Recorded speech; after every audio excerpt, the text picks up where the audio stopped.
আমার খবর। ইমেইলে অভিযোগ পাওয়ার পর বেআইনিভাবে শিশু কেনাবেচার অভিযোগের তদন্তে নেমে চাঞ্চল্যকর তথ্য পেল পুলিশ।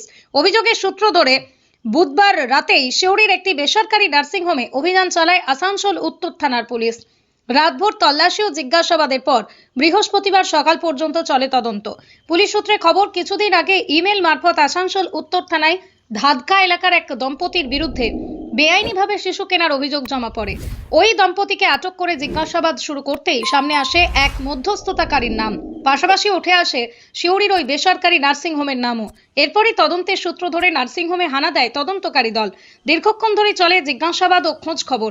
বৃহস্পতিবার সকালে পুলিশ দল ফিরে গেলেও এই ঘটনায় নার্সিংহোম কর্তৃপক্ষের কোনো প্রতিক্রিয়া এখনো পাওয়া যায়নি। অভিযোগের জাল কতদূর ছড়িয়েছে, মধ্যস্থতাকারীর ভূমিকা কি, আর কিভাবে আইনি প্রক্রিয়া এড়িয়ে শিশু হস্তান্তরের অভিযোগ উঠল, এই সব প্রশ্নের উত্তর খুঁজতেই তদন্তে নেমেছে পুলিশ।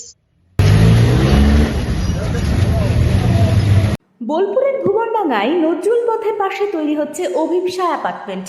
বোলপুর স্টেশন থেকে মাত্র 5 মিনিটে, বোলপুর কলেজ, স্কুল, স্বাস্থ্যকেন্দ্র থেকে মাত্র 4 মিনিটে, বোলপুর বাস স্ট্যান্ড এবং বিশ্বভারতী থেকে মাত্র 2 মিনিটেই পৌঁছে যাবেন অভিপ্সা অ্যাপার্টমেন্টে। রয়েছে নানান উন্নত মানের সুযোগ সুবিধা।